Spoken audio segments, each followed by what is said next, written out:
Hello everyone, welcome to my channel. So as you all know कि IBPS RRB PO के exam over हो चुके हैं और इसकी जो एक्सपेक्टेड मेंस की जो एग्जाम डेट है वो 28 दिसंबर है। और जैसा आपको पता ही होगा कि आईबीपीएस कभी अपनी एग्जाम डेट या ऐसा कुछ एक्सटेंड नहीं करता है, वो मोस्ट प्रोबेबली वही डेट पे एग्जाम होता है जो कैलेंडर पे टेंटेटिव होती है। तो उसको अगर हम मान के चले तो अगर आप वेट करोगे ना कि इसका रिजल्ट आएगा फिर हम मेन्स की प्रिपरेशन करेंगे तो बिल्कुल टाइम नहीं मिलेगा। जितने भी अभी आपने ट्रेंड देखे होंगे, रिजल्ट देखा होगा कि 5-7 दिन पहले आ रहा है, एडमिट कार्ड 4 दिन पहले आ रहा है। तो आप इससे बेटर है कि अभी से प्रिपरेशन करो ताकि मेंस में बहुत ज़्यादा प्रॉब्लम ना हो अगर आपका सिलेक्शन हो जाता है तो। और रही बात यह है कि बहुत सारे लोगों को डाउट है कि कितने अटेम्प्ट में प्रिपरेशन करनी चाहिए, तो उसमें बहुत सारे फैक्टर वेरी करते हैं कि कट ऑफ क्या हो सकती है, हमें कितने अटेम्प्ट पे मेंस की प्रिपरेशन करनी चाहिए, बहुत सारी चीज़ें हैं। तो वो हम सबकी बात वन बाय वन करते हैं कि क्या क्या इंपॉर्टेंट फैक्टर्स हो सकते हैं। तो सबसे पहले फैक्टर हम डिस्कस करते हैं कि किसको किसको मेंस की प्रिपरेशन करनी चाहिए। तो मैं अपने भी एक्सपीरियंस से बता रही हूँ, लास्ट ईयर मेरा भी एग्जाम बहुत टफ शिफ्ट में था और नंबर इंक्रीज हुए थे उस शिफ्ट में, बहुत सारे लोगों के इंक्रीज हुए थे। अगर आपको यकीन नहीं है तो आप प्रीवियस ईयर एनालिसिस में देख सकते हो, वहाँ लोगों के कमेंट देख सकते हो कि नंबर इंक्रीज हुए थे।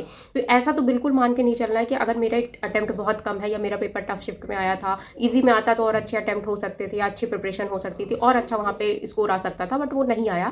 तो ये मान के बिल्कुल मत चलिए कि आपके अटेम्प्ट कम है तो आपका सिलेक्शन नहीं हो सकता, कुछ भी हो सकता है। नॉर्मलाइजेशन डेफिनेटली होगा और आपके मार्क्स इंक्रीज होंगे अगर आपकी एक्यूरेसी अच्छी है। अगर आपका एग्जाम टफ शिफ्ट में था और आपके कम अटेम्प्ट भी है तो डेफिनेटली आपको मेंस की प्रिपरेशन करनी चाहिए। अब टफ शिफ्ट में कितने अटेम्प्ट, अगर आपके 40 या 45 प्लस भी अटेम्प्ट है तो इजीली आपको मेंस की प्रिपरेशन करनी चाहिए, आपका प्री क्वालिफाई हो जाएगा। क्योंकि अभी आरआरबी क्लर्क के अलावा कोई भी क्लरिकल एग्जाम नहीं है। अभी 2-3 दिन बाद आईबीपीएस क्लर्क मेंस है, लेकिन उसके बाद आरआरबी क्लर्क, देन उसके बाद इसका मेंस ही होगा। बीच में कोई भी ऐसा एग्जाम नहीं है मेजर। ऐसा मैंने शुरू में ही बताया था कि मेंस की जो डेट है 28 दिसंबर है, तो बहुत ही कम टाइम है और रिजल्ट आपको पता ही है कि ट्रेंड के हिसाब से 7-8 दिन पहले आएगा, तो उसका तो वेट कर ही नहीं सकते। तो अगर आप अभी से प्रिपरेशन करोगे ना तो बहुत ज़्यादा बेनिफिट होगा आपके लिए।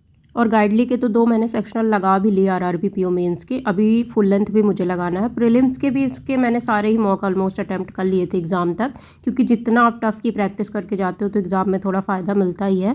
और अभी इनके प्लैटिनम मॉक टेस्ट पैकेज में ऑफर भी चल रहा है जिसमें आपको सारे full length and sectional test मिल जाएंगे। ये अभी 199 रुपीज़ का है, लेकिन आप अगर मेरा कूपन कोड यूज़ करोगे LOA12 तो आपको एक्स्ट्रा 12% का डिस्काउंट मिल जाएगा और इसकी वैलिडिटी 9 मंथ की रहेगी। और अगर आप इसको बाय करना चाहते हैं तो लिंक डिस्क्रिप्शन में आप वहाँ से बाय कर सकते हो। सेकंड पॉइंट ये होता है, फैक्टर ये होता है कि कितनी कट ऑफ जा सकती है। तो कट ऑफ वेरी करती है state wise, vacancy wise and paper के लेवल पे। कहीं कहीं स्टेट में ऐसा होता है कि वैकेंसी बहुत ही कम है तो वहाँ थोड़ी सी कट ऑफ हाई देखने को मिल सकती है, लेकिन कहीं वैकेंसी अगर ठीक है तो वहाँ पे नॉर्मल कट ऑफ जा सकती है।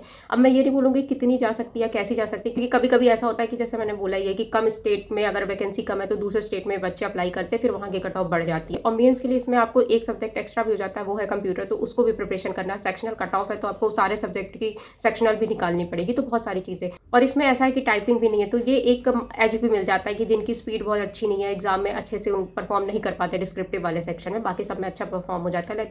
लाइक अभी आईबीपीएस पीओ का डिस्क्रिप्टिव का जो सेक्शन था, बहुत सारे लोगों को उसमें भी डाउट है कि कितनी कट ऑफ जाएगी, क्या होगा, तो इसमें वो भी नहीं है। तो एक मार्जिन आपको वो भी मिल जाएगा, बहुत अच्छा मिल जाएगा। और इसका जो पेपर है आईबीपीएस पीओ से तो थोड़ा लो लेवल ही रहेगा मेंस का जो रहता है, तो अटेम्प्ट भी हो सकते हैं, बट यही है कि प्रिपरेशन अभी से अगर होगी तभी हो पाएगा। सो आई सजेस्ट कि आपके अटेम्प्ट अगर 40-45 प्लस भी है तो आप मेंस की प्रिपरेशन करो। रिजल्ट का वेट मत करना, क्योंकि रिजल्ट है 4-5 दिन पहले आएगा। अगर आपका क्वालिफाई हो गया तो बहुत अच्छी अपॉर्चुनिटी हाथ से निकल जाएगी, क्योंकि उसके बाद कोई मेजर एग्जाम नहीं है कि हम सोचे कि फिर से एग्जाम आएंगे, क्योंकि अभी सारे एग्जाम ऑलमोस्ट खत्म हो चुके हैं। बैंकिंग की मेंस की प्रिपरेशन करो, आपके कितने भी अटेम्प्ट हो, क्योंकि वो कभी खराब नहीं जाती। वो अगर अभी क्वालिफाई नहीं होगा तो आपको आरआरबी क्लर्क के लिए काम आ जाएगा, अगर वो भी नहीं होगा तो नेक्स्ट एग्जाम होंगे तो उनके लिए काम आ जाएगा, और अल्टीमेटली आपका मेंस स्ट्रांग हो जाएगा। तो वो वापस से फियर नहीं रहता कि मेंस कैसे करना है या क्या करना है। तो मेरी तो यही रहेगी कि मैं भी मेंस की प्रिपरेशन स्टार्ट कर रही हूँ, देखते हैं रिजल्ट जो भी आएगा जब भी आएगा। इतनी ज़्यादा रिजल्ट के बारे में नहीं सोचना, अपनी तो प्रिपरेशन ही करनी है। आई होप आपको वीडियो इन्फॉर्मेटिव लगा होगा, अगर अच्छा लगा होगा तो like and subscribe to my channel. Thank you so much.